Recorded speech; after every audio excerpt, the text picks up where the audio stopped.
बिस्मिल्लाहिर्रहमानिर्रहीम। Class 9th exercise 1.1। आज है क्वेश्चन नंबर 2। क्वेश्चन नंबर 2 में पूछ रहे which of the following matrices are equal. कौन से मैट्रिसेस है जो आपस में इक्वल है। तो सबसे पहले हमें इक्वल मैट्रिक्स का पता होना चाहिए। दो मैट्रिसेस ए और बी तब इक्वल होंगे जब वो दो कंडीशंस को सेटिस्फाई कर रहे हो। अब दो कंडीशंस कौन सी है, ये मैंने डेफिनेशन लिखी हुई है कि दो matrices A and B is said to be equal if and only if. जो दो कंडीशंस है वो मैं बता रहा हूँ कि कौन से दो कंडीशंस सेटिस्फाई होने चाहिए कि जो मैट्रिक्स ए है उसका ऑर्डर और मैट्रिक्स बी का जो ऑर्डर है वो दोनों क्या होने चाहिए, इक्वल होने चाहिए। मतलब क्या कि दोनों मैट्रिक्स है उसका ऑर्डर क्या होना चाहिए, सेम होना चाहिए। फॉर एग्जांपल अगर ए मैट्रिक्स का ऑर्डर 2/2 है तो जो बी मैट्रिक्स होगा उसका भी ऑर्डर क्या होना चाहिए, 2/2 होना चाहिए। और जो दूसरी कंडीशंस है वो ये कि their corresponding entries are equal. Mean जो उसमें अब करस्पॉन्डिंग की मैं जब क्वेश्चंस कराऊंगा तब समझ आएगी आप लोगों को कि जो इसकी करस्पॉन्डिंग एंट्रीज़, ये जो एंट्रीज़ वो होती है जो उसमें वैल्यू होती है। मीन ये देखो ये a = 3 है तो यहाँ पर ये जो 3 है ये एंट्रीज़ है कि उसकी जो करस्पॉन्डिंग एंट्रीज़ है वो क्या होनी चाहिए, सेम। मैं दोबारा रिपीट कर रहा हूँ कि ए का मतलब दोनों का ऑर्डर सेम होना चाहिए और दोनों की करस्पॉन्डिंग एंट्री सेम होनी चाहिए। फॉर एग्जांपल यहाँ पर ए है, a = 3 है तो यहाँ पर ऑर्डर क्या है, 1/1 है। तो यहाँ पर कोई और देखो जिसका ऑर्डर 1/1 हो। यहाँ पर ये देखो c = क्या है, 5 - 2। 5 - 2 कितना होता है, 3 होता है। तो यहाँ पर भी ऑर्डर क्या है, 1/1। यहाँ पर भी ऑर्डर 1/1 है, यहाँ पर भी ऑर्डर 1/1 है। यहाँ जो एंट्री है वो क्या है, 3। यहाँ पर भी 5 - 2 एंट्रीज क्या है, 3। डेट्स मीन कि a = c। ठीक, ये मैंने आंसर लिखा है कि a = c।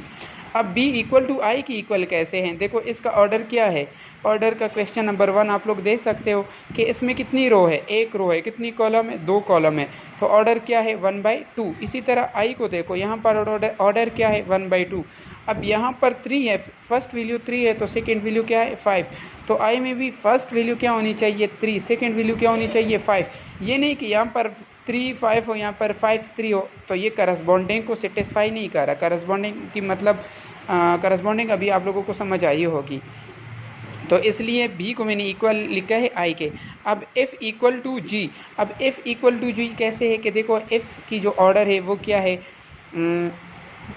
2/1 और जो g की ऑर्डर वो क्या है, 2/1। सिमिलरली यहाँ पर अगर देखो f की वैल्यू जो है 2 6 है तो 3 - 1 कितनी है, 2।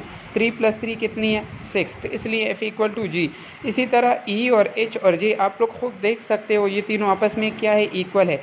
ये d को देके यहाँ पर ऑर्डर 1, इसका जो ऑर्डर है 1/2 है। लेकिन d का मैं जब क्लास में बच्चों को पढ़ाता हूँ तो मैं उनको ये कहता हूँ कि अगर मुझे किसी ने d का इक्वल मैट्रिक्स इसमें से बताया तो उनको मैं चॉकलेट दूंगा। असल में d का इसमें से कोई नहीं है, मतलब कि जिसका ऑर्डर 1/2 हो, जिसका ऑर्डर 1/2 हो और एंट्रीज क्या हो, 5 और 3 हो। ऐसे ये तो है 5 और 3, लेकिन ये 3 5 है और वो क्या है, 5 3 है। करस्पॉन्डिंग एंट्रीज इक्वल होनी चाहिए। तो ये डी का कोई मैट्रिक्स इसमें से नहीं है। उम्मीद करता हूँ सबको क्वेश्चन नंबर 1 समझ आया होगा।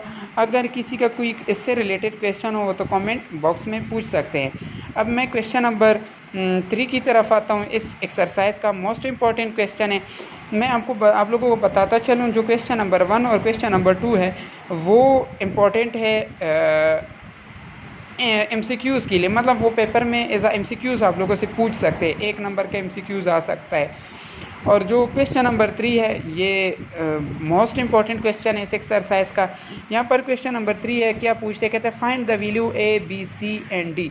हमारा टारगेट क्या है, A B C D को फाइंड करना है। ये गिवन क्वेश्चन है, A + C A + 2B C - 1 4D - 6 = 0 - 7 3 and 2D। क्या करना है, A + C = 0 की इक्वल करना है, A + 2B = -7 की इक्वल करना है। मीन करस्पॉन्डिंग को इक्वल करना है, ठीक है। C - 1 = 3, 4D - 6 = 2D। A + C = 0 equation 1, A + 2B = -7 equation 2, C - 1 = 3 equation 3, 4D - 6 = D equation 4। अब सबसे पहले मैं इक्वेशन 1 को सॉल्व नहीं कर सकते क्योंकि इसमें दो अननोन वैल्यू है, ए और सी अननोन वैल्यू है। इसी तरह यहाँ पर भी दो अननोन वैल्यू है, ए एंड बी, ये दोनों क्या है, अननोन वैल्यू है। लेकिन अगर आप लोग इक्वेशन 3 को देखा जाए तो यहाँ पर अननोन वैल्यू क्या है, 1 है, जो सी है वो 1 है, तो इसको मैं फाइंड कर सकता हूँ। इसलिए सबसे पहले हम इक्वेशन 3 को सॉल्व कर सकते हैं फ्रॉम इक्वेशन 3। इक्वेशन 3 क्या है, सी माइनस 1 इक्वल टू 3। यहाँ पे -1 हो रहा है, यहाँ पे आके क्या हो जाएगी, प्लस, तो 3 + 1 सी इक्वल टू 4। अब अगर इक्वेशन 3 के बाद इक्वेशन 4 को देखो, यहाँ पर भी 1 अननोन वैल्यू है, एंड देखो यहाँ पर भी डी है, यहाँ पर भी डी है, तो 4d - 6 is equal to 2d। हम क्या फाइंड कर रहे हैं, डी को, तो डी वाली को एक तरफ कर दो, बाकी वैल्यू को दूसरी तरफ। ये यहाँ पे +2d हो रहा है, यहाँ पे -2d, ये -6 है, यहाँ पर आके क्या हो जाएगा, +6।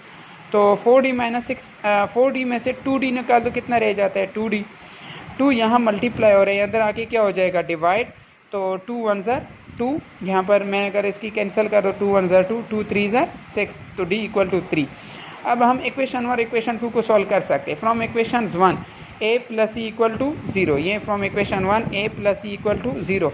हमारे पास c की वैल्यू है, c की वैल्यू क्या है, 4, तो हम c की जगह 4 रिप्लेस कर दें। यहाँ पर a + 4 है, मीन 4 जो है वो यहाँ पे क्या हो रहा है, प्लस, और इधर आके क्या हो जाएगा, माइनस। अब फ्रॉम इक्वेशंस 2, जो कि a + 2b is equal to -7, a की वैल्यू अभी हमने निकाली है, वो क्या है, -4, तो a की जगह -4 रिप्लेस कर दो। -4 + 2b इज इक्वल टू -7। ये -4 यहाँ पे क्या हो रही है, माइनस, यहाँ पे आके क्या हो जाएगी, प्लस, तो -7 + 4 कितना होता है, -3। बड़ी वैल्यू का साइन लगाते हैं।